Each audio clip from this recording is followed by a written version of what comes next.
All right, so I want to do a quick little video on how to actually program better and how to design better training programs for yourself, because a lot of people just download stuff online. They don't actually put a lot of thought into it, and that's kind of where a lot of your mistakes come from, because you're not actually designing a program by thinking it through. You're kind of just copying what someone else is telling you to do. Now, it's not always a horrible idea. Of course, you could find a good program online or whatever, but it's actually kind of nice when you could take something, design your program, and make it fit yourself to where you're doing things you enjoy, and you're actually designing stuff that works for your weak points, your strong points, how you like to train, avoiding being injured, all that kind of stuff. So what do we actually look for? How do we design our own program? How do we go about doing this? And what are some things that you guys kind of implement right now to make whatever program you're working with more effective? Well, the first thing is probably the most simple one, yet oftentimes gets overlooked by even experienced trainers, and that is quite literally understanding the role of a muscle, understanding its function, basic biomechanics. Now, there are degrees in college and whatever that will give you insights on this. I personally don't have a degree in anything fitness related. Actually, I'm entirely self-taught, and when I tell people that, they kind of like freak out sometimes. They're like, what do you mean you're self-taught? It's like, dude, you could literally learn whatever you want if you actually put the time in and put the homework in and actually care about learning how to do something. So how do we learn basic biomechanics? Well, firstly, understanding kind of what the role of whatever muscle you're training is. So if we look at something very simple like a tricep extension, which we're doing right now, the very simple answer to whatever we're trying to do with this extension is the triceps. What is the role? Well, it is extending the elbow, because that's what's going on in the movement, right? Nothing else is really happening except for elbow extension. So when you're designing a good tricep movement, it's like, well, we have to, in some capacity, extend the elbow.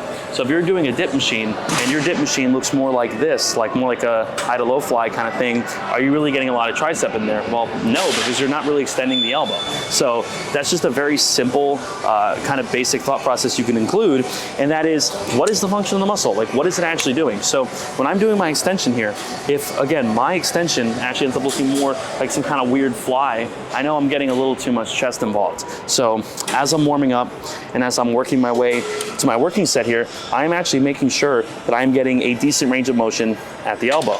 Now, me personally, I do hyperextend at the elbow a little bit, so I'm not gonna go crazy where I'm going all the way back, but I do wanna get a pretty full range of motion to the best of my ability, because that is the role of the tricep. Now, there's certain muscles where this gets a little bit more complicated. I mean, this is a single joint motion, so it's a little easier when something is single joint, but there are certain muscles that, well, they get a little bit more complicated, and that's where, you might want to take your time and kind of do your due diligence. But something like biceps, triceps, I mean, what are you doing with biceps? Well, you're flexing the elbow, so try to do something where you flex the elbow. I mean, it really is that simple. It's just people do overcomplicate this sometime with, pump and getting a burn and getting a stretch, and all these things aren't super important, at least on the surface, if your execution is not what the intended muscle is actually trying to do. So that's just something I think about. And we're gonna get into my working set here, so just kind of watch how I do this for triceps. And if you guys haven't already seen, I just released an ebook called The Split Building Blueprint. I don't know if you guys have seen it yet. A lot of people on TikTok and Instagram have, but it's down below in the description. $9 to build your own training split. So I really think you guys will enjoy it. 30 pages. It took me like a month to actually make it. So I really do hope you guys enjoy it. And it is linked down below in the description for anyone that wants it. So I also have two different versions, a $16 version that comes with 5 instructional videos, and a $25 version which comes with 4 plug and play splits that you guys can download and maybe modify how you see fit. So with that said, we've got 27 pounds. We just warmed up with that. Now we've got, I think I'm gonna throw on 44 because this cable's down a little bit, so it's gonna be a little bit easier than the last time I did this. So I'm gonna throw on 44. This might be a little overzealous, but we're gonna try it. I'm gonna throw on 44 because I can't even do 38. This machine's broken actually, so, well, you know what, wait a minute, I can. So we're gonna do 38 here, 38 pounds. That should be good. What is this? 38 pounds, and then we'll throw on my 5 pounds. We'll make this 43 pounds. For those who haven't seen what I do here, I actually get my micro plates here. So here are a bunch of little small guys here. I throw them on, and you'll be surprised how useful micro loading is in certain situations like this. So I've got an extra 4 pounds added on here. So this is actually 42, and I think I'm out of them. Do I have any more? I don't. Must have lost a couple or something. because I used to have 5 pounds worth, whatever. 42 pounds, I'm gonna lower you guys. You can actually see what I'm doing here. So yeah, we got 42, and you guys can watch how I execute this. So here we go, 42 pounds, let's do it.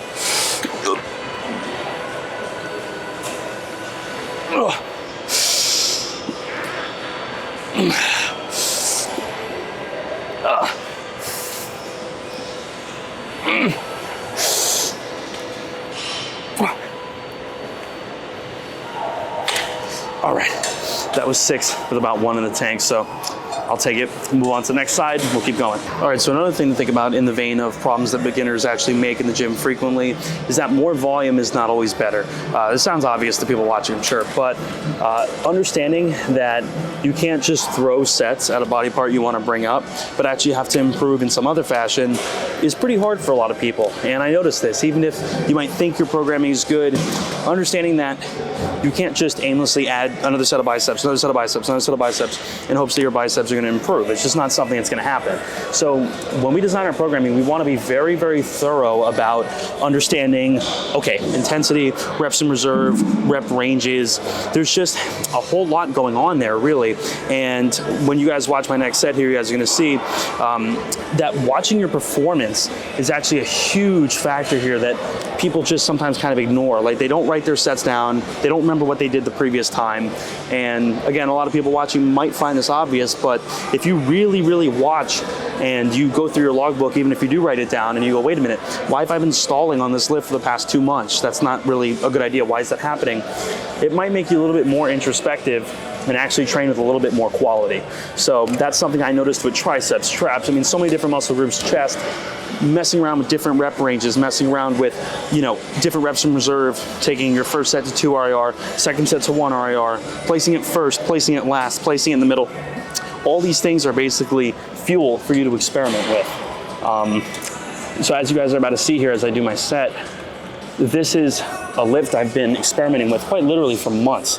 And what I've found is that continuously improving my form, continuously focusing on actually doing proper reps has led me to get a lot stronger and have a lot more size in my upper back than just aimlessly chucking on 5 more pounds time after time. So here we go. I'm gonna do my rep here, or my set of reps, my set. 194.5. Here we go. That's what we're going for. 190 for 5. It'll be 1 or 0 RIR. Here we go. Okay.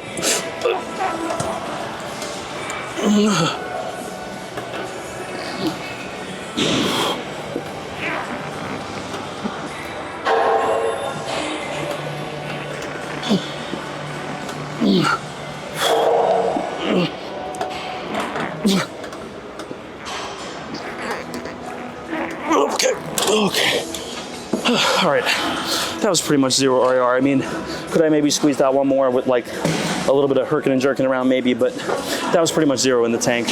Traps are really important for me, so that's why I programmed it like that, but very, very important stuff. And again, when you guys check out the ebook down below, you guys can see that basically how I program, why I program, the different position movements I pick, length and position movements, short position movements, mid position movements, all that kind of stuff is kind of down there for you guys to help you design your actual program yourself. The absolute last thing that comes to my mind when thinking about how to actually program better is to track your performance, actually watch how many reps you're getting from session to session. And this is very hard for a lot of people because their execution will vary. You know, the way that they're executing the movement is going to change, and then they're going to lie to themselves and say, oh, I got more reps, I did better on this set, when actually you just cheated the form and you didn't actually do better. So a very important aspect of this is kind of knowing what to look for.